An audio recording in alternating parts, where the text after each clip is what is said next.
Maya't-maya ang dating ng customers ni June sa kanyang coffee and milk tea cart. Business is booming, ika nga. Extra ang pagpupursige ngayon ni June dahil second chance niya na ito sa pagnenegosyo.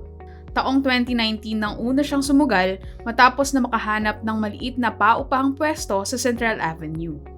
Pero gaya ng marami, huminto ang kanyang mundo sa pagtama ng COVID-19 pandemic.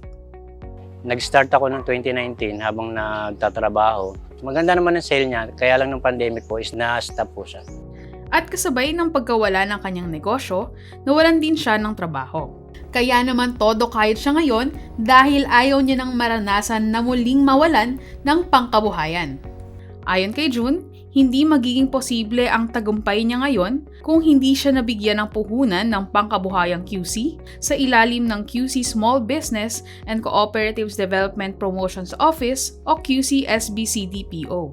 So, ang Pangkabuhayang QC ay isang livelihood training and capital assistance program na nag-start noong 2021 at the height of the pandemic. So, ito po ay isang economic recovery program na itinayo po ng Quezon City Government. Pero since 2021, nag-evolve na siya over the years and ngayon ay nakafocus na po ito sa pagbibigay po ng dagdag puhunan sa ating mga micro-entrepreneurs, persons with disabilities, solo parents, OFWs, pati po yung mga nakakapag-complete na mga entrepreneurship training.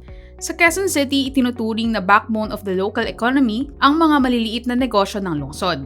Ayon sa Philippine Statistics Authority, higit 90% ng lahat ng negosyo sa Pilipinas ay micro-enterprises at halos 9% naman ay small enterprises. Kaya naman buo ang suporta ng pamahalang lungsod na tulungan ang bawat Q-citizen na magpalago ng kanilang maliliit na negosyo. May dagdag puhunan po siya para sa mga micro-entrepreneurs or yung mga may mga negosyo na. Pero meron din po tayo na pang startup capital po talaga. 10,000 pesos to 20,000 pesos po ang range po na binibigay po natin. Bali, nung naitulong po sa akin ng Pangkabuhayang QC, yun yung pinambili ko ng card. Malaki rin ang naging epekto ng pandemya sa nooy 21 anyos na si Joshua. Dahil sunod-sunod ang pagsasara ng physical stores, sumubok siyang mag-online business katuwang ang partner niya. Hindi inaasahan ni na Joshua na magkiklik ang mga ibinebenta nilang shakes sa Facebook.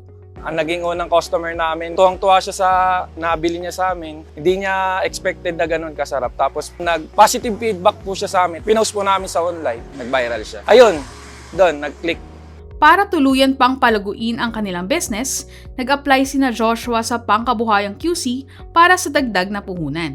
At kung dati ay sa online lang sila nagtitinda, ngayon may physical store na sila sa Maginhawa. Nagpapa-franchise na rin po kami, may mentor din po kaming kinuha. Kumbaga mag-guide sa amin sa bawat hakbang na gagawin namin.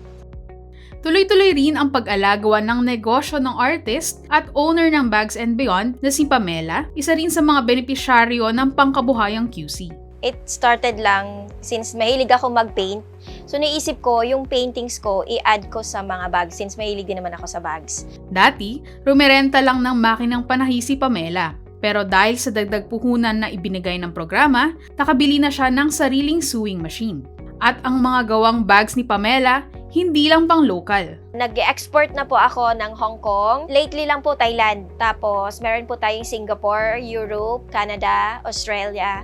As of 2023, umabot na sa 53,000 ang naging benepisyaryo ng Pangkabuhayang QC na nabigyan ng nasa 551 million pesos na capital assistance. Isa sa 14-point agenda po ni Mayor Joy Belmonte is empowered Quezon City residents. We empower them to actually work, to be able to not just rely on government para po at least hindi lang po palaging ayuda na lang ang ayuda. At marami po tayong mga businesses po na maitatayo po sa Quezon City. At para masiguro ang paglago ng negosyo, nagsasagawa ng monitoring ang SBC-DPO sa mga benepisyaryo. Kasama po dito ang mga staff ko po at nag-tap din po tayo ng partners through Ateneo de Manila University. Sila po ang bumababa para sa atin at nagmo-monitor po sila ng mga beneficiaries po natin sa mga previous phases at previous years. Bukod sa kapital at dagdag puhunan sa negosyo, may iba pang benepisyong nakukuha sina June, Joshua at Pamela sa Pangkabuhayang QC program.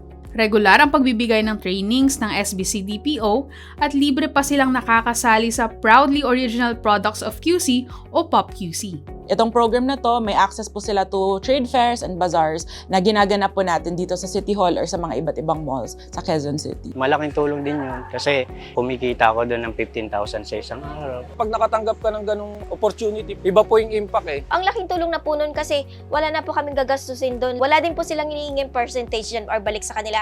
Ang mga kwento ng determinasyon at tagumpay ng mga benepisyaryo ng pangkabuhayang QC ang inspirasyon ng pamahalang lungsod para palawigin pa ang programa at matulungan ang mas marami pang aspiring entrepreneurs. In the past few years, once a year lang po kami nag-open, pero for 2023 and 2024, nag-start na po kami ng 3 batches per year. Nag-start po tayo nung March, tapos nagbukas po tayo ulit last June, tapos September po yung last phase po. Ito na po yung magiging schedule sa mga pangkabuhayan QC in the next few years. Malaking tulong po yung binibigay ng QC LGU para katulad ng Kabuhayang QC. Para sa katulad ko na nag-uumpisa pa lang sa negosyo. And then, natutulungan hanggang lumago. Sa mga kapwa ko, negosyante, or sa mga nagpaplano pa lang magsimula, Huwag kayong mawawalan ng pag-asa na balang araw, makamit nyo rin, tuloy-tuloy lang. Para sa karagdagang impormasyon kaugnay ng pangkabuhayang QC, iscan ang QR code upang makita ang digital brochure. I-like at i-follow din ang Facebook page ng QC-SBC-DPO para sa updates at announcements. Abot kamay ang kabuhayan sa tulong ng pangkabuhayang QC. Dahil sa Quezon City, kasama ang ating maliliit na negosyo sa pag-unlad.